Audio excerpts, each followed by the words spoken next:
So if you've watched my channel before, you'll know that I have been a major iPad fan for quite some time. And one of my absolute guilty pleasures is upgrading to whatever the newest iPad Pro model is. And with this most recent launch, I couldn't resist. I got the M4 iPad Pros and I have been obsessed with playing with mine. I've been using this iPad for the last couple of months and I've been loving it, but I am using it in my usual Apple ecosystem. And now more than ever, with this super powerful and super expensive device, I have been getting asked what I would choose, this or a MacBook, all of the time. And right now it feels like I'm choosing between my favorite children, and I can't do that. But it's got me to thinking, with this new iPad, maybe I can, and maybe I should try. So I'm going to try to just use my iPad Pro for the next couple of weeks and see kind of how it goes. I have a couple of trips planned that I'm gonna have to work on, so it'll be interesting to see how my iPad does in that scenario.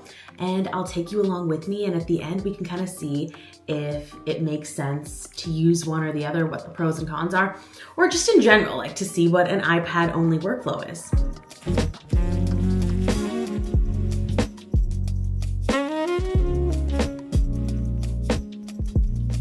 Okay, so this is day one of using my iPad as my computer, and this one's an easy one because it's Sunday and I am a heavy iPad user and I love to use it to plan out my weeks. So every Sunday I will anyways go through and plan out my week. In this case, today I am planning out the month of August. So I will put in a couple of clips of that, but that's kind of like what I do anyway. I have tons of those kinds of videos if you want to watch them.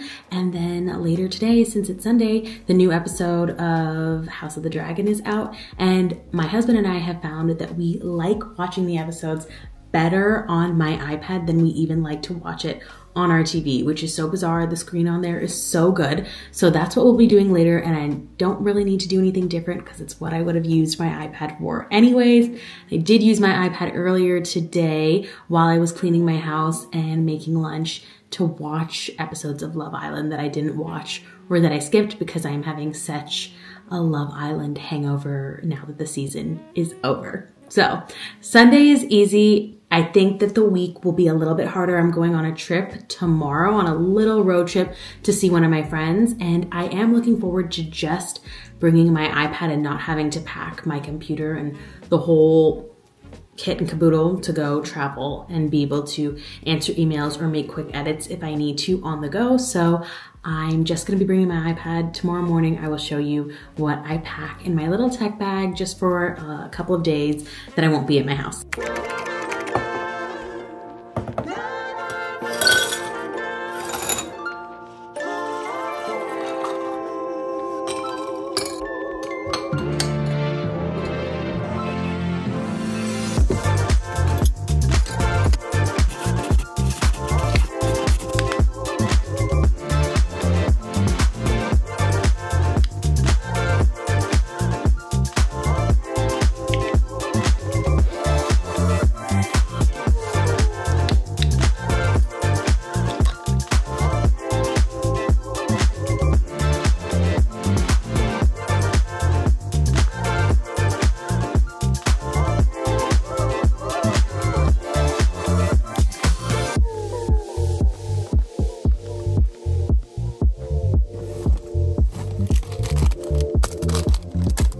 So on this second and third day, one obvious pro was that it was really nice to pack a pretty light tech bag.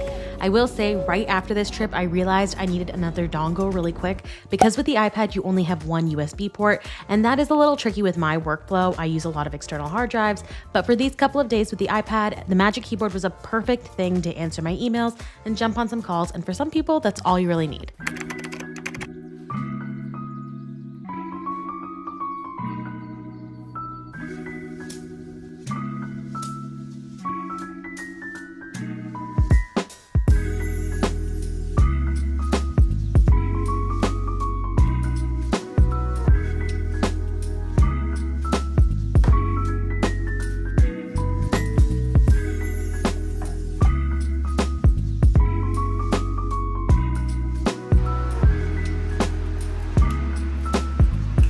Okay, so I thought I would do a quick little update here because I have been editing on my iPad Pro for quite some time. I'm using Final Cut Pro for iPad and I am editing an entire YouTube video. I'm committing to doing it just with my iPad. I'll probably already have this video up. So if it is, I'll link it here. It's the tour of my home office.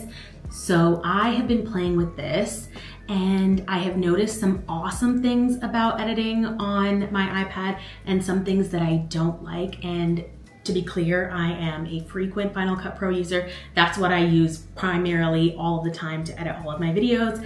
So I'm very, very, very familiar with the Mac version. And although this is similar, there are some key differences and I think maybe a couple of limitations. And on the flip side, there are also some features that are on the iPad version that I just absolutely love and I wish was on the Mac version. One of those is live drawing. I think this is an awesome feature. I just want to add this to all of my videos. It's so fun to draw and animate directly in the program and have it look so crisp and clear. That's awesome. The other thing I really like is that they have a screen remover mask, which seems to be working quite well, and I have been enjoying that, but there are a couple of limitations. One being that you can't make any compound clips. So that's something that I do frequently when I'm making videos. I will chop things up and then turn it into a fresh clip so that it's easier to move around, and you can't do that. So in order to make a compound clip, I have to duplicate the whole project, delete everything, and export individual videos in their own projects versus being able to do it all in the one project. The other thing that I noticed, and it's maybe just like a size issue versus anything else, a lot of the time I'm moving clips over and instead of placing them in front or behind a clip, it's replacing that clip and I won't notice until I'm watching it back and I'm like, where did that clip go?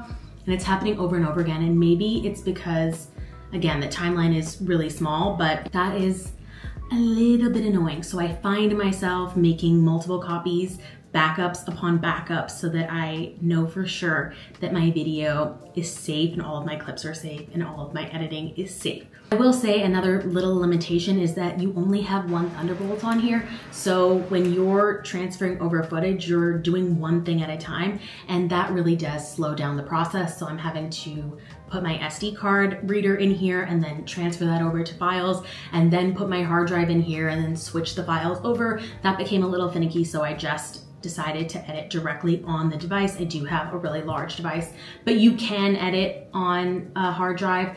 And I will say, if you're using a studio display like I am, the ports are usable. So once you have this connected with a Thunderbolt to your display, you're able to use the ports behind there, which is nice.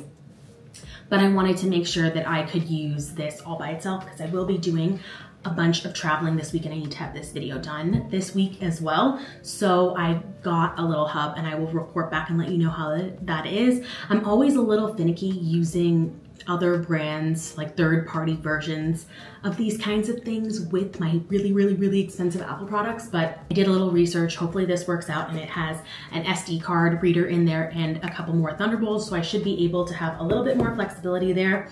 But overall, it's a fun experience. I will say editing on my iPad is really fun. It's fun and natural to use an Apple Pencil.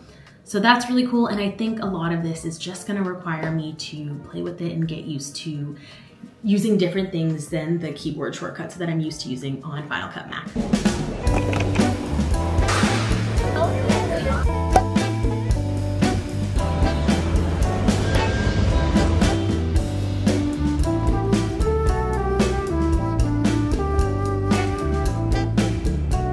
Okay, so I just arrived at my hotel in LA. I was supposed to be here this afternoon, but I am here at like 1 a.m. in the morning the next day now.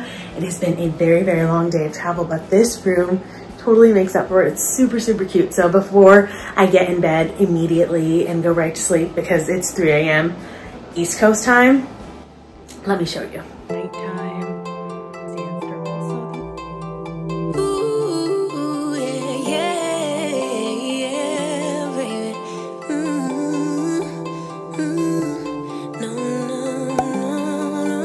And that's it for my little mini tour. I'll show you more of what I'm up to tomorrow. I'm just going to go to bed now.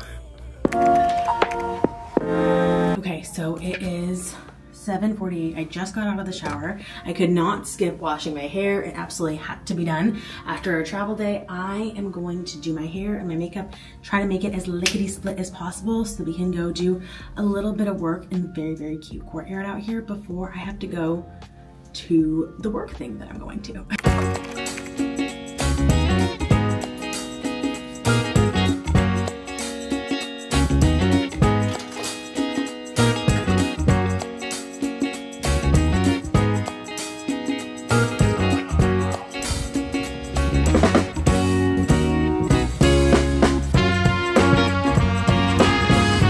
This is turning into a vlog that I'm doing mostly on my phone, and I should be doing this more often. I am walking over to the Grove now, and I'm gonna kill some time, do a little shopping, and we will check back after I'm done with work.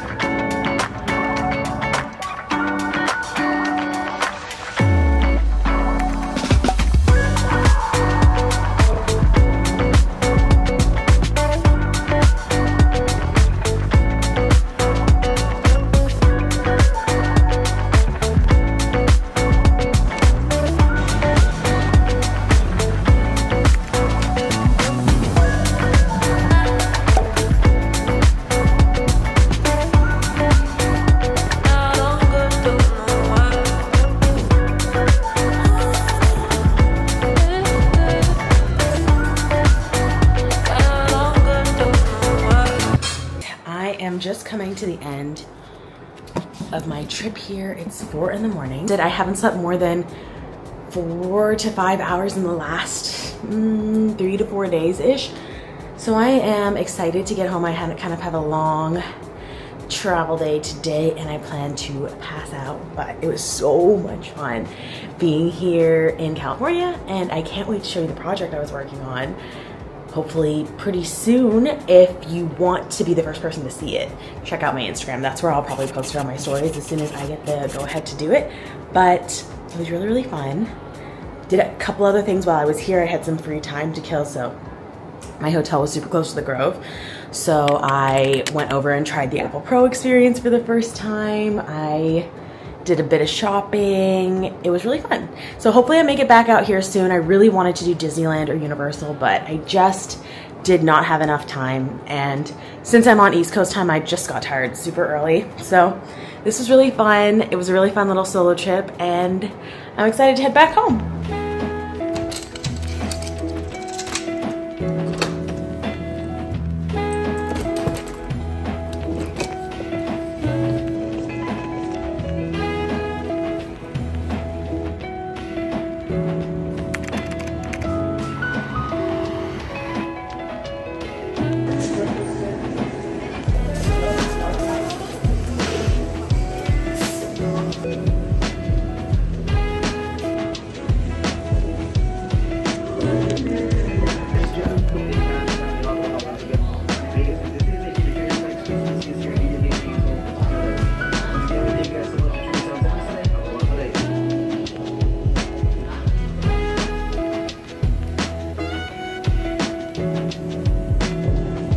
Your way down to the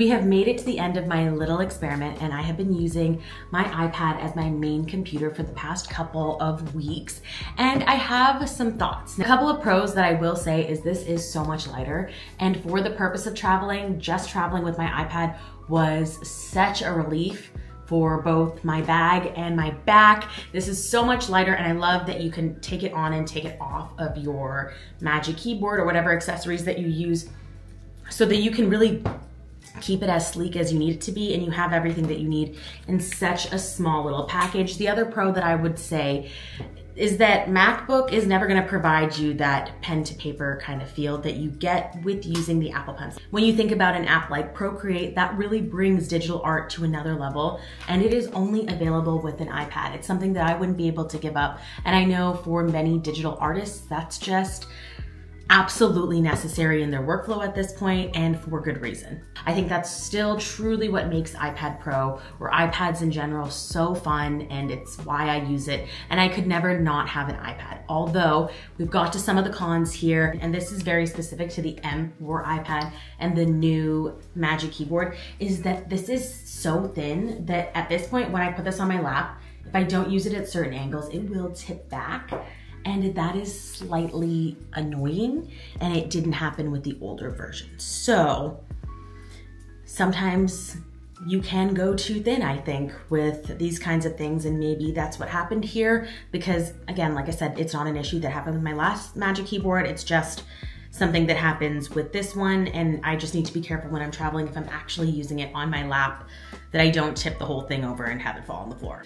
At this point, there are a ton of pro apps that are available for iPad, and specifically for, you know, the more pro features like Final Cut that are available for iPad Pro, but not everything is available. So I use Adobe InDesign quite a bunch, and although Adobe Illustrator is available for iPad, Adobe InDesign doesn't have a version for iPad that I could use, and I have to go back to using my computer, at least just for that. Gaming is a little tough too. You have a really great experience if you can find what you're looking for in Apple Arcade. You're not gonna run into any issues. This is like mighty powerful, and it can totally handle a game, but the other issue is just that not a ton of games are available in Apple Arcade, especially big popular ones. Like I'm particularly thinking about Sims 4.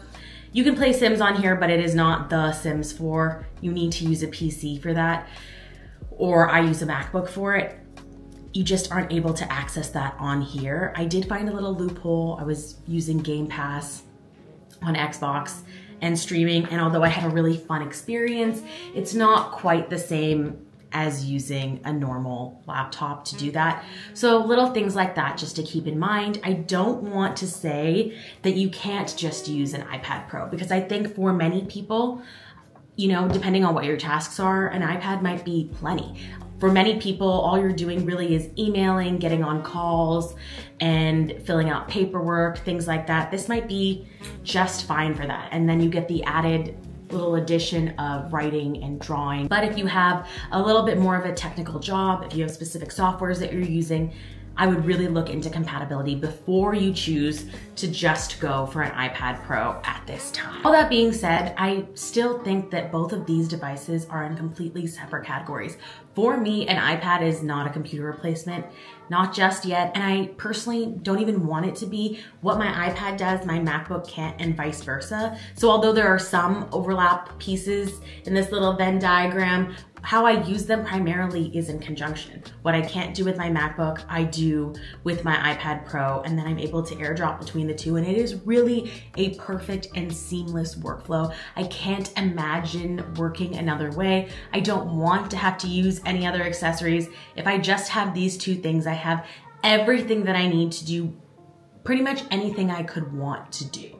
So I am still very much in the camp of having both, but I don't think that that's true for everybody. What I would say is that if you're someone who wants to write and draw, if you're a digital artist, I still really love the iPad Pro, but I would tell you to look very specifically at the softwares that you intend to use, and if there aren't apps available for those, I would still go with the MacBook. Over these last couple of weeks, I have used my iPad in way more ways than I even thought was possible, and I have enjoyed forcing myself to kind of use it for things that I wouldn't use it for normally. And it is really nice to know how much you can do on something that is truly so compact like this. I am curious if you are someone who just uses an iPad or just uses a MacBook. Let me know down below. Let me know what your workflow is like. If you like these kinds of videos, let me know down below. I made this a little bit more vlog style, so if you'd like to see more of these in the future from me, I am happy to oblige.